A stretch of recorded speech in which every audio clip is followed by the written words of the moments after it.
Salute Booktube, welcome to my channel. Thank you for being here. I am continuing with my sort of series. I'm calling it a series, and I think I'm going to call the series Celebrating Booktubers, something like that. And the idea behind this video series is for those of you who are following my channel for a while now, you'll know that I recently had celebrated 100 videos, 200 subscribers, and 1 year on BookTube. And for that milestone, I did a Q&A, etc. But then right after that, I went on an extended leave. I went traveling.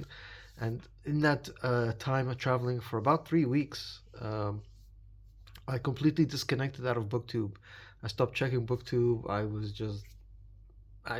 was signed out of all social media and signed out of the internet as much as possible. Uh, but when I came back, and I just recently got back, I opened my channel and I was bombarded with a lot of wonderful congratulatory comments, a lot of mentions, a lot of people tagged me on tag videos, and I felt overwhelmed and very appreciative, and I thought, what can I do to give back? So what I decided to do is to respond to all those people who tagged me, who mentioned me, fellow booktubers who tagged me, mentioned me, or who just had nice things to say about me in the comments, or who usually comment. Although I thought what I would do is celebrate them and make a video for each one of them. So most of them are going to be tag videos where I'm just replying to the tag, and I want to make one video for each of these booktubers. Um, the first one I want to make one video. I want to make one video for each booktuber, with the exception of one booktuber who's Shelf Learner.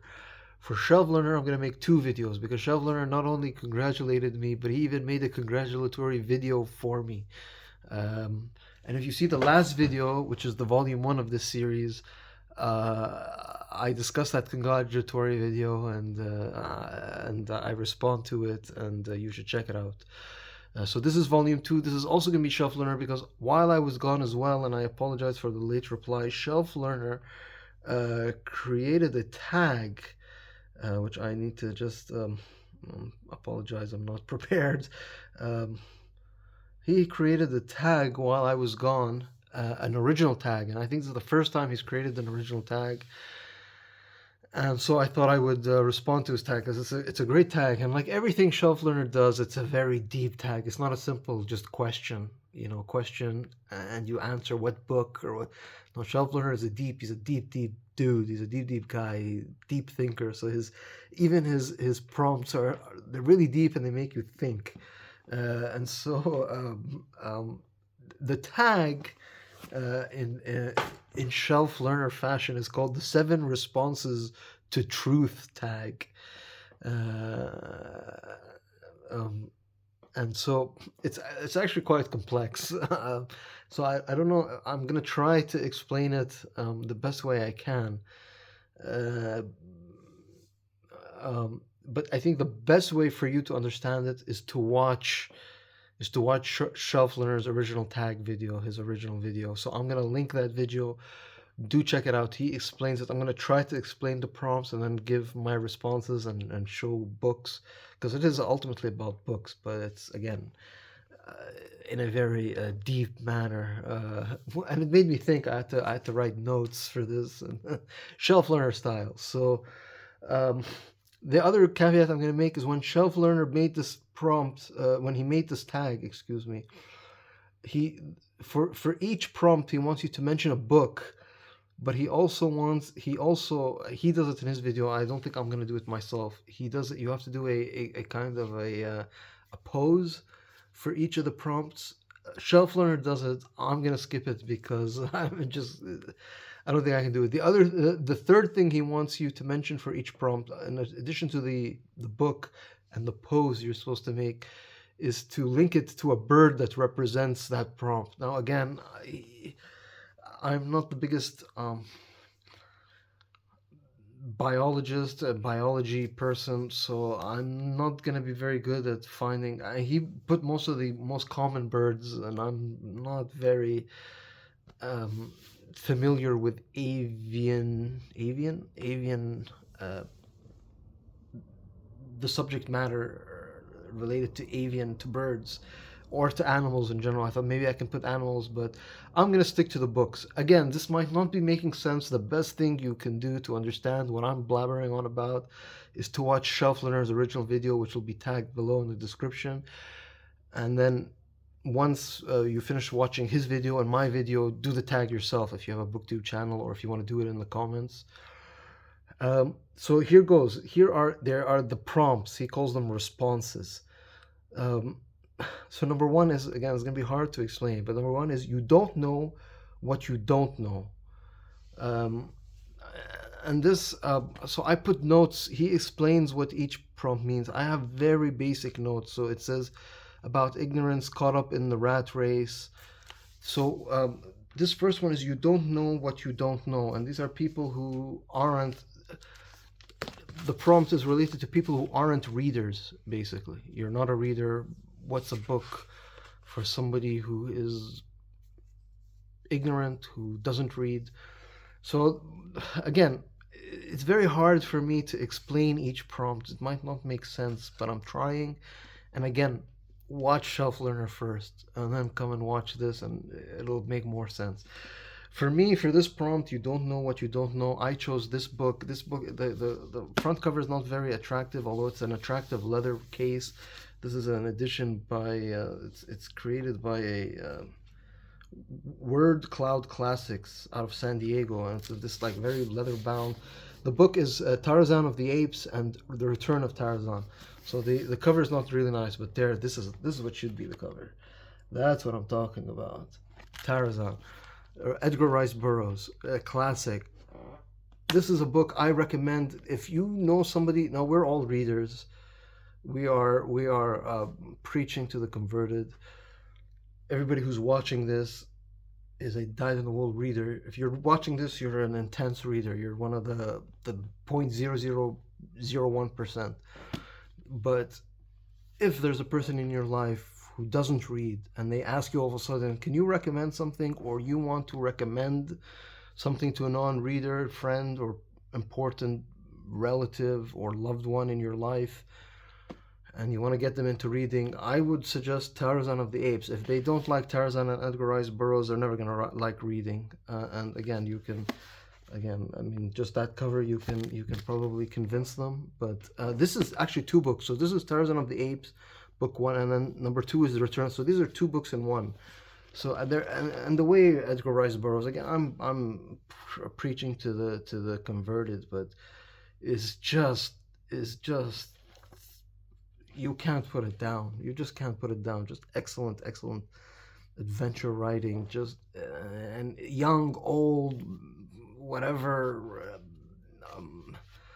You know, this doesn't matter. You're gonna enjoy reading this. So that's what I came up for prompt number one.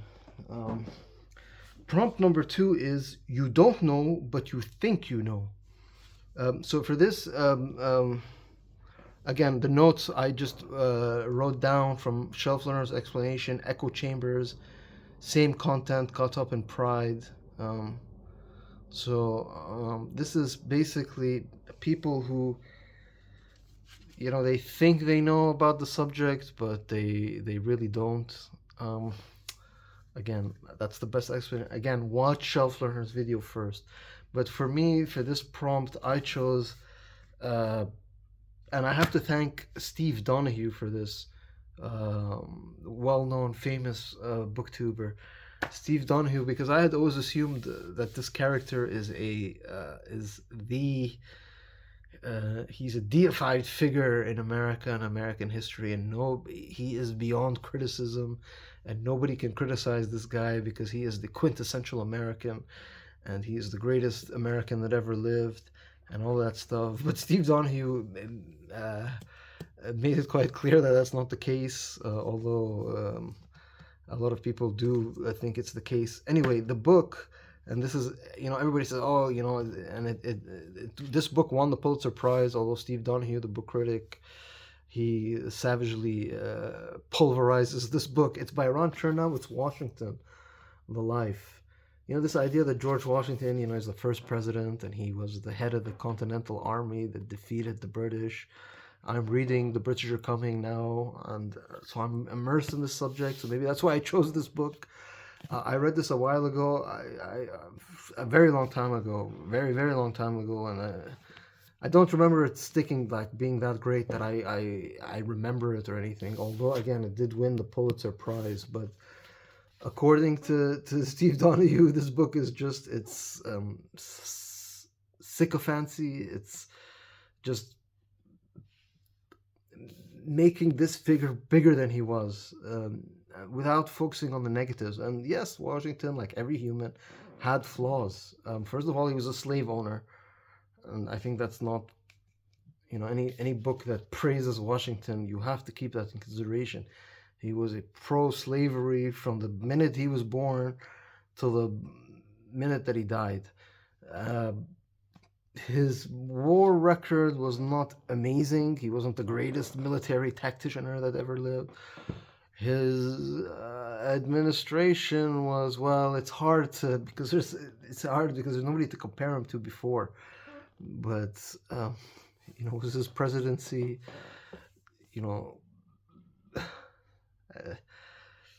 I'll leave it to people who are more qualified to talk about Washington. But again, this idea that you've got a book about Washington is the echo chamber says it's gonna be a fawning biography about the greatest American. But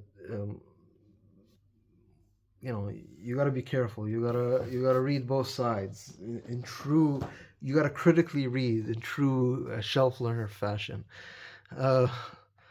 Anyway, for prompt or response number 3 is, you know that you don't know and you don't care to know. So for this, again, watch Shelf Learner's video. But again, what I summarize this as ignorance is bliss. So this is, again, I'm going to read it again. You don't know that you know that you don't know and you don't care to know.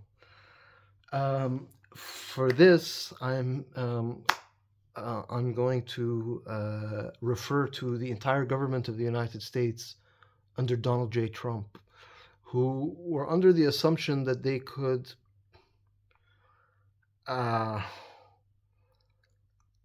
destroy Iran in a couple of days. They thought that we can go 2-3 days, maximum a week, kill the leader.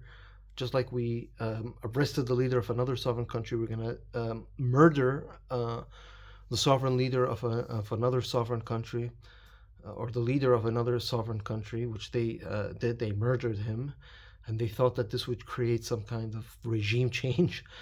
Ignorance, basically, on America's side, from the American government. And so for this, I chose a book that's related to Iran. This is a book I recently picked up. It's by Ilahi Rostami Povi, and it's called Iran's Influence. And this is a book about Iran and its influence. This book is from, it's a bit older, but 2010. But maybe if somebody in the Trump administration had read this, perhaps, because let me read the back copy. It says, "There's a saying in Arabic: me and my brother against my cousin, and me and my cousin against the outsider." Although Iran is not an Arabic country, that's the first probably ignorant thing people. What did the prompt say? You know that you don't know and you don't care to know. But it says Iran's influence in the first comprehensive analysis of the role. Iran's influence, this book, Iran's Influence, is the first comprehensive analysis of the role that Iran plays in Middle Eastern and global politics. Expert Iranian author Ilahi Rostami Povi provides a fascinating introduction to one of the Middle East's most controversial and misunderstood countries. Based on several years of original research carried out both in Iran and across the region, this insightful guide presents essential new ideas to help the reader understand the Middle East. Ignorance is Bliss. This is the book I chose. Again, you have to understand what's the difference between Iran and Iraq, for example, or Iran and Saudi Arabia, or Iran, Persia, and Arabs. What's the difference between the Sunni and the Shia? You get the idea. I'm not gonna lecture you. You are not the. I'm not. You are not the. When I say you, I mean the general public, the people who watch this channel. You guys, I know you're readers. I'm impressed by how much you guys read. I always say, oh, they don't understand. When I say they or you don't understand, it's not you who's watching this. You guys, the fact that you're watching this, you're already part of the 0.00001%, but it's the other 99.99999% that I'm talking about. Anyway, we'll go to the next one. It says is number 4. You know that you don't know, but you want to know. Okay, Shuffler, bro, you're making my brain hurt. So this is number 4, the truth seekers, and for this the bird you chose was the eagle, which I had chosen. So I'm glad that the eagle. Anyway, that's an inside thing between us. But the truth seekers. So for the truth seekers, you know that you don't know, but you want to know. You wanna. For this, I'm gonna actually give a salute to Shelf Learner himself. Shelf Learner opened my eyes to a subject that I know very little about, and I have very few in this grand library behind you that you see. I have very little books about this subject, and the subject is Africa, and just the history of Africa, and just Africa generally. Shelf Learner has a special affection for Africa, and he has a lot of books about Africa and African history and that prehistory. We know that humans came out of Africa, and we know that some of the first civilizations were in the Middle East. But everything in between we know very little about, and I think that's especially that part which Shelf Learner, although I think Shelf Learner has an interest in all of African history, but it's that the coming of Homo sapiens sapien and then civilization, that prehistory era between. So again, I do have books about Africa, but very little, embarrassingly little for a library of this size, and it should increase. And that's an area I want to learn more about. So for this, the book I chose was I could have chose any book I have about African history, but this one is, I think, hits what I was talking about. It's by Nicholas Wade, and it's called Before the Dawn. The subtitle is Recovering the Lost History of Our Ancestors. And I think this is, I could read I still haven't read this book, but I should. I'll just read one paragraph of the cover copy. It says, in a narrative rich with intriguing insights, he, the author, Nicholas Wade, tells how the human line evolved slowly from African apes until quite recently in the timescale of human history. It acquired a novel faculty, the gift of language. With this transformation, humans became more innovative and their societies more cohesive. People were at last able to burst out of the African homeland where the stronger Neanderthals had long confined them, and then to inhabit the rest of the world. So again, that history, how early human history, the role of Africa, just an area I know embarrassingly little about, and something I want to rectify. So this is the book that I chose. So that's number 4. Number 5, you know, but you don't care to know. And again, this one, again, it says similar to number 3, which is ignorance is bliss. Enjoy the benefits instead. You prefer to enjoy the benefits instead of face the truth. So again, I'm going to read it again. It says, you know, but you don't care to know. For this, I'm going to choose a book. I'm going to see this as you. Let me read it again. You know, but you don't care to know. For this, I'm going to choose this book because it's about a subject that I know about, but that I should know. I don't know. I should read more about because I've been critical of the war that the United States and Israel, and that's important for this, waged against Iran. Um, that being said, it's important to understand Israel and the Jewish history. So for this book is by Paul Johnson, A History of the Jews. Uh,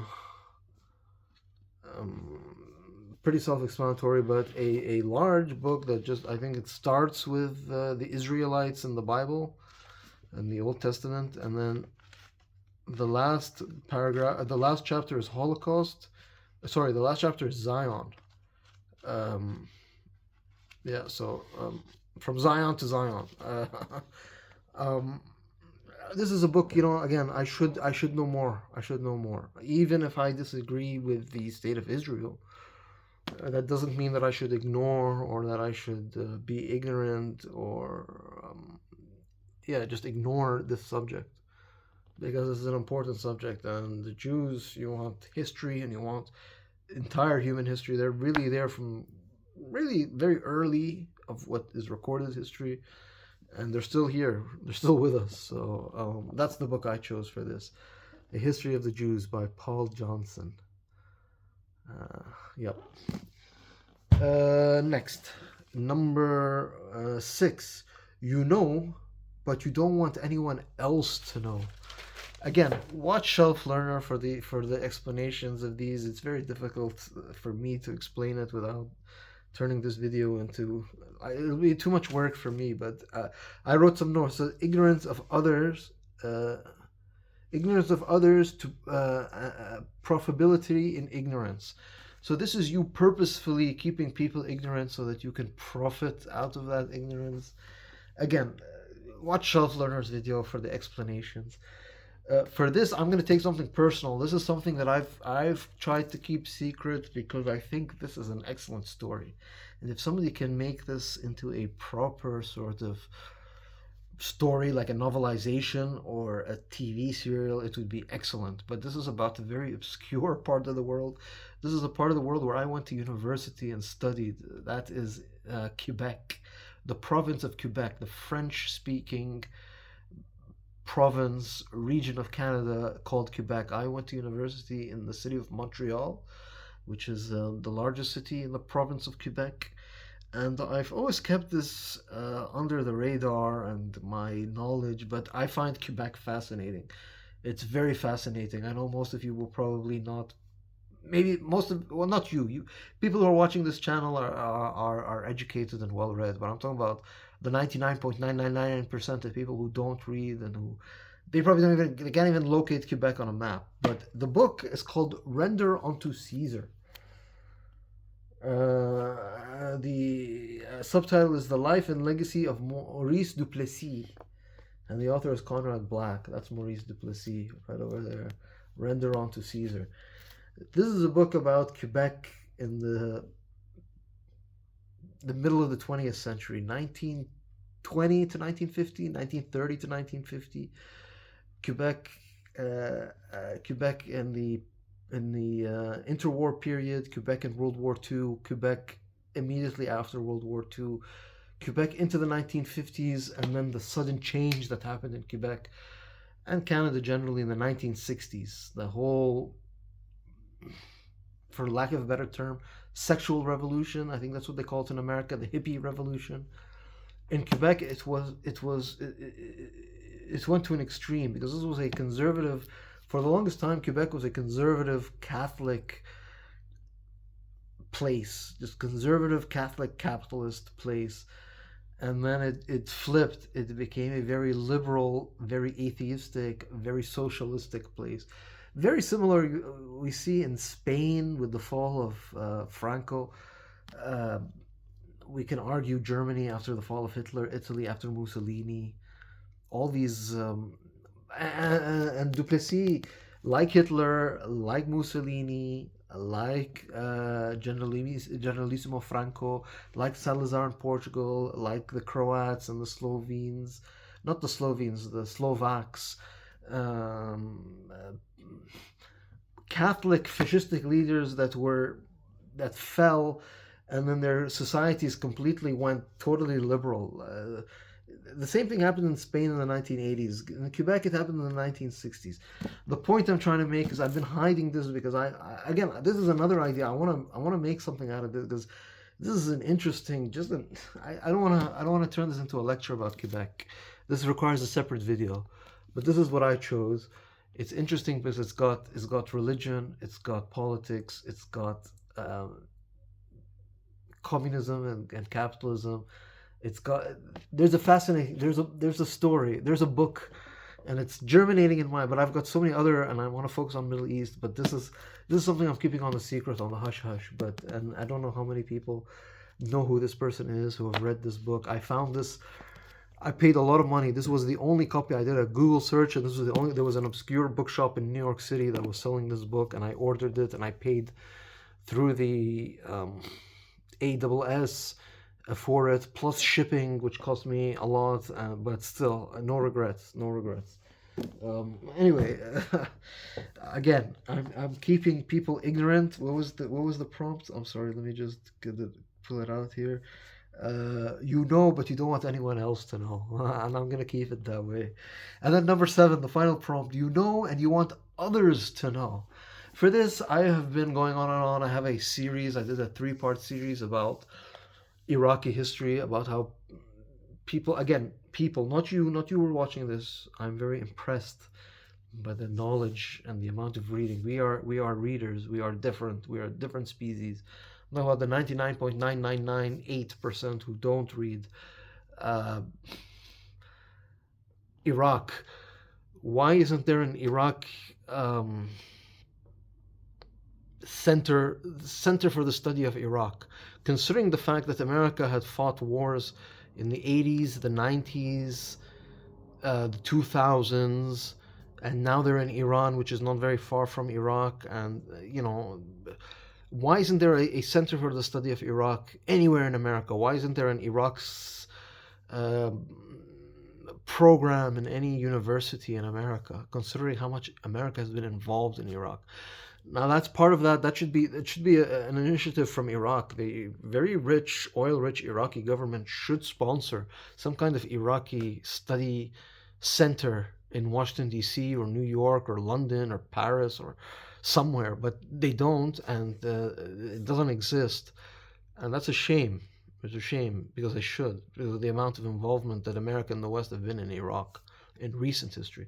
Anyway, so for what was it that and you want others to know? I've been pushing this. You're probably bored of me pushing, but here's another book. This one's by Majid Khadouri. This is an older book, but it's called Republican Iraq: A Study in Iraqi Politics Since the Revolution of 1958. Now, if I told you what is the revolution of 1958, do you have any idea?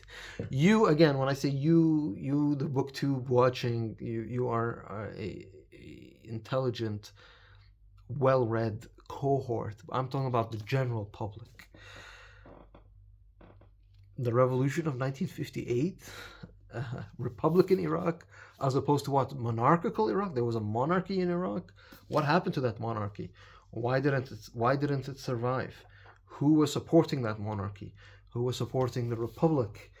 How did this republic turn into an oppressive Ba'athist, Saddamist state? All of those questions. None of the planners of the war in Iraq had known anything about this. Nobody had known about the British invasion of Mesopotamia in 1921, in which there was an insurgency against the British forces that had invaded the country. Very similar to what happened to them. Nobody knew about this, and we all know how that ended. It wasn't. It could have been better. Let's just put it that it could have been better planned, and there might have been less bloodshed. But anyway, so that's what I'm gonna put for and you want others to know. I'm gonna keep pushing on this subject, despite you guys probably rolling your eyes right now. But that's the prompt. Please, again, link to Shelf Learner's version of this, his original. You have to watch it because the prompts. You might have enjoyed the books that I showed, but to understand the prompts, you really got to watch Shelf Learner. If you're a booktuber and you want to do this, consider yourself tagged. I'm tagging everybody. Mike, Bibliophile, Bookscapes. You make so many book tags. I'm tagging you. I'm tagging Patrick. I'm tagging Austin. I'm tagging the Krusty Codex, whose name, his first name escapes me.